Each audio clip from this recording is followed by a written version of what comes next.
अमृत विचार के प्रिय दर्शकों को मेरा नमस्कार, आदाब। मैं अब्दुल वाजिद और आप देख रहे हैं अमृत विचार।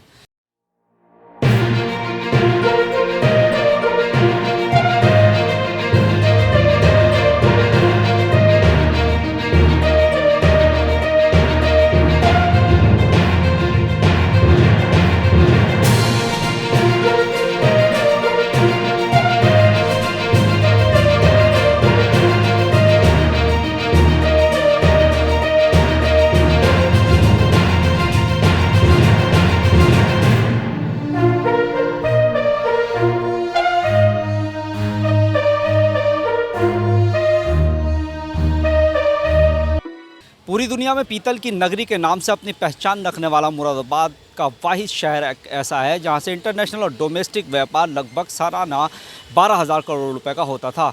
लेकिन बदलते दौर में जीएसटी नोटबंदी ने उसकी कमर तोड़ दी और बाकी कोरोना काल में लागू किए गए लॉकडाउन में काफ़ी दिक्कतों का सामना पीतल व्यवसाय को करना पड़ा है। जो पीतल व्यापारी थे, जो कारीगर थे, जो अपने हुनर से पीतल के आइटम बनाते थे, आज वो परेशान हैं।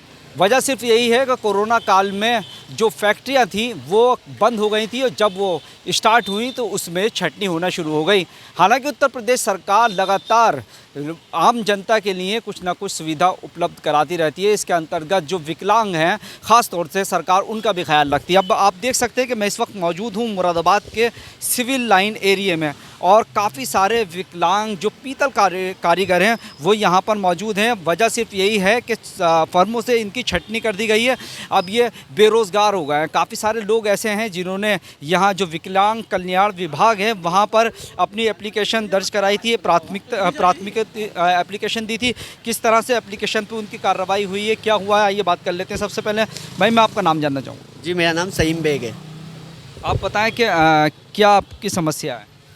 देखिए, मेरा नाम सईम बेग है और मैं दिव्यांग आर्मी का अध्यक्ष हूँ। हमारा जो ग्रुप है दिव्यांगों का ग्रुप है। हम गांव-गांव जाके दिव्यांगों को जागरूक करते हैं, सरकार की योजनाओं के बारे में बताते हैं।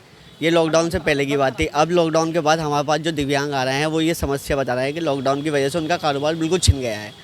जो हस्तशिल्प का काम करने वाले दिव्यांग थे वो बिल्कुल लॉकडाउन की वजह से बिल्कुल बेरोज़गार हो गए हैं, क्योंकि फर्मों में, फैक्ट्रियों में, कारखानों में छटनी चल रही है।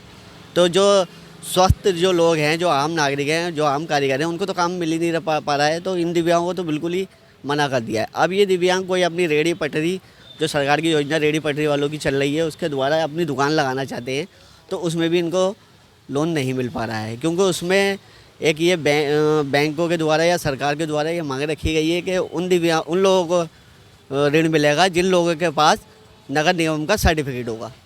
तो ये लोगों के पास तो है नहीं। दिव्यांग एक तो जागरूक नहीं है इतने ज़्यादा, तो इन लोगों को उसमें भी दिक्कत आ रही है। और जिन्होंने जो जागरूक हैं, जैसे कि हमने एक यूनिट लगाने के लिए हैंडीक्राफ्ट की, ताकि ये लोग बेरोज़गार हैं, ये उस यूनिट में काम कर सकें, इसके लिए हमने लोन के लिए अप्लाई किया।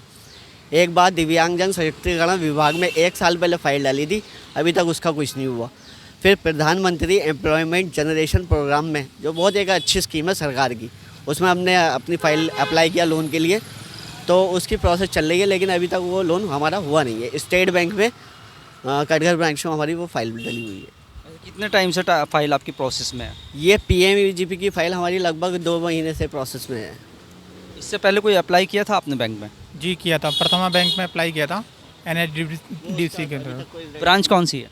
प्रथमा बैंक, ब्रांच कहाँ की है। कटघर। क्या बताया गया, कितना टाइम पहले आपने अप्लाई किया था। सर 1.5 साल हो गया उसको। जी, उसमें अभी तक कोई सुनवाई नहीं हो रही।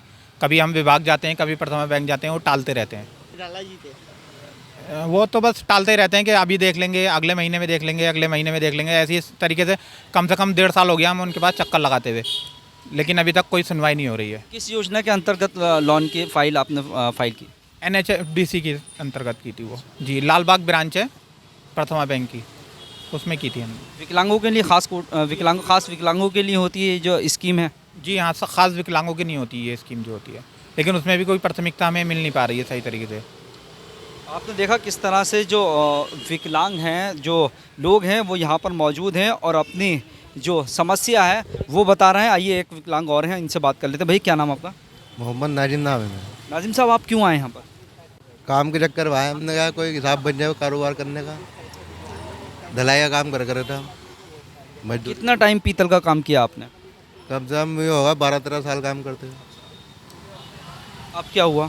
अब काम बंद पड़ा बिल्कुल, कारोबार का हालात बहुत ज़्यादा ख़राब है। तो आपने भी कोई लोन वगैरह के लिए फाइल सबमिट की थी? हमें अब साथ के यही है, इनके लोन फाइल ना हो रहे तो हमारी कैसे होएगी? हम तो अनपढ़ आदमी हैं, जब पढ़े लिखे इतने इतने चक्कर लगा रहा है ना, हमारी कैसे फाइल होएगी? बताइए, सरकार तो काफ़ी सारी योजनाएं निकालती है आप लोगों के लिए, किसी योजना का लाभ नहीं मिल रहा आपको?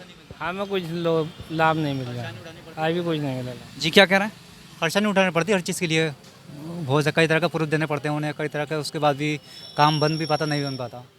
मेहनत बहुत लग जाती है, कुल मिला के मेहनत आने जाने की मेहनत बहुत लग जाती है, और छुट्टियाँ करके टाइम ख़राब होता है, तो छुट्टियाँ करते वो भी जाता है पैसा, फिर फिलहाल काम ही नहीं बन पाता। अच्छा, आपने कोई फाइल अप्लाई की? लोन की फाइल तो मैंने कभी इस चक्कर में नहीं पढ़ा, नहीं, क्योंकि लोगों को भी पता चला लोन पास होता नहीं है लोगों का, तो इसलिए कहीं मैंने अप्लाई नहीं किया। तो अब आपने कोई एप्लीकेशन वगैरह दी क्या किसी को? नहीं, एप्लीकेशन नहीं दिए। डीएम साहब के वहाँ बता रहे थे आप, एडी साहब को किसी को देनी थी आपको एप्लीकेशन? वो सभी ये हमारे सभी भाई ने इन्होंने दी है, सबके एप्लीकेशन जो दी है। तो जाहिर सी बात है, सरकार जो दिव्यांग हैं उनके लिए काफ़ी सारी योजनाएं निकालती है, लेकिन ज़मीनी स्तर पर ये हकीकत हमने आपको दिखाई है कि ज़मीनी स्तर पर क्या हकीकत है। जो सरकारी योजनाएं विकलांगों के लिए निकलती हैं, उसके लिए जो विकलांग हैं बैंकों के चक्कर लगाकर थक जाते हैं, और जो कुछ लोग ऐसे भी हैं जो अप्लाई नहीं कर रहे हैं, उन्हें मालूम है कि बैंक में से लोन नहीं मिलेगा। कुल मिलाकर जो सरकार की योजनाएं हैं उनको पलीता लगाते मुरादाबाद के अधिकारी ज़रूर दिखाई दे रहा है। फ़िलहाल हमने आपको दिखाया कि किस तरीके से जो विकलांग है वो एक दर से दूसरे दर भटक रहे हैं। कहीं ना कहीं उनकी ये प्राथमिकता, एक कोशिश है कि अगर बैंक से लोन मिल जाए जो सरकारी योजनाओं के अंतर्गत है, तो कहीं ना कहीं उनके परिवार का पालन पोषण सही से हो सकता है।